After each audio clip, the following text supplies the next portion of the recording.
Welcome back everyone, my name is GoldenBoy and this is a Golden Nugget.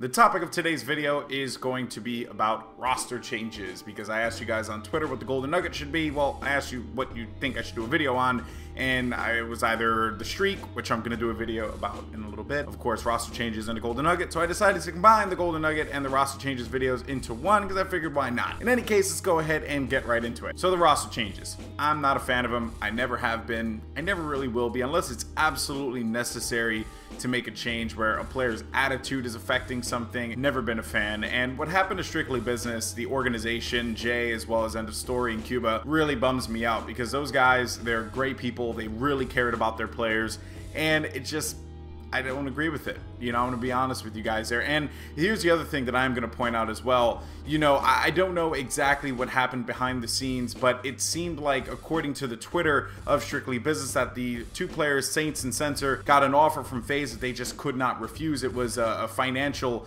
I guess, investment, and in turn, Strictly Business couldn't counter it. And this is something that I have a big problem with. You see, the issue is Strictly Business is a new organization. They're small, they're building, they're developing. Over time, they will get to that point where they will be able to provide salaries and team houses and all that stuff for these squads. For FaZe to come out and swoop these two players, now I know Temper, and Temper's a great guy, and I don't know if this was all Temper's doing or if it was Acid, again, another guy I know really well. I don't know what the deal was here, but it's something I just don't agree with. These players are under contract. This kind of deal should have went to the managers first and not to the players. They should not have went directly to the players. It should have went to the managers. Now, I don't know if that happened because I don't know what happened behind the scenes, but it seemed as if the managers of Strictly Business, Jay as well as End of Story and Cuba, did not know what was going on. So these two players, Censor and Saints, jumped ship, and if you looked on the Twitter of Strictly Business, it said that these players were still under contract. Go straight to the managers. Show that respect for that organization. That's what I'm getting at. Now, of course, I don't know. Again, I'm going to say this time and time again because I don't know what happened behind the scenes, but it's something that I just did not agree with. And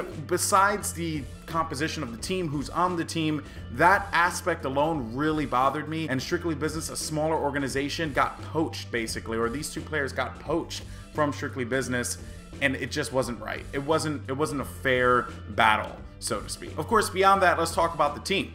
Right, FaZe Black now is Formal, Proofy, Saints, and Censor. And then on the other side, you had FaZe Red. I actually think FaZe Red is the one that came out winning in this whole agreement. But FaZe Black with Proofy, Censor, Formal, as well as Saints. Formal said on his channel, I believe he was streaming, that he felt that this team can go toe-to-toe with Complexity. And there is your first problem, Matt. Now, you know, Formal is a good friend of mine, and I know that a lot of guys, and I'm gonna say this a lot because I know a lot of these guys personally, so this isn't going to be a personal attack on them. This is talking about the way that they're gonna approach playing against a team like Complexity.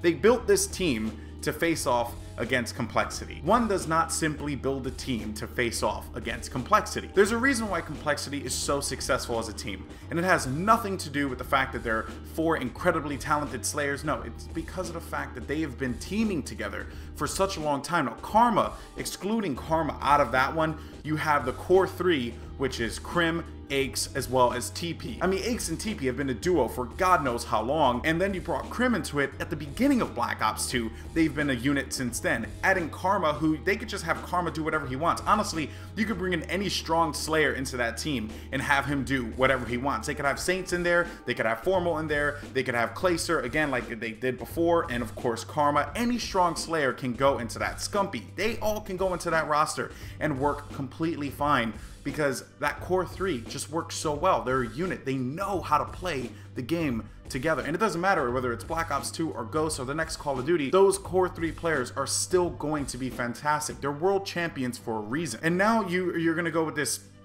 strategy of player for player, right? The matchups. Now the matchups are certainly there. Like on paper, it's a good roster, but there's so much more that goes into it besides just being a good roster on paper. That's what makes and breaks Call of Duty teams. Look at the Envy squad before Champs, right? That was a good roster. Goonjar, Proofy, as well as I believe it was Scumpy and Merc. That was a good roster, right? On paper, phenomenal team, but it didn't work out, right? The players wanted different things. And in the end, they ended up dispersing. Now, I'm not saying that's going to happen to FaZe Black, but the thing for me looking at this, you're thinking too much about matching up against Complexity. Why don't you worry about Envy? Why don't you worry about TK? Because you know TK is out for blood, right? I mean, why don't you worry about that team? Optic Gaming, why don't you worry about those guys too? Because they'll catch up behind you and you just would not know what's going on. Now, I want to see how FaZe Black is going to perform at a live event. I don't care about this online stuff. It's cool, great, there's online competitions, but it's all about the live event. And if FaZe Black shows up at a live event, I will more than happily eat my words. I've done it before. Optic Gaming going to champs was one of them, and I'm okay with eating my words. This roster could implode. It may not work. It may not work. It's just, I don't feel confident about this team.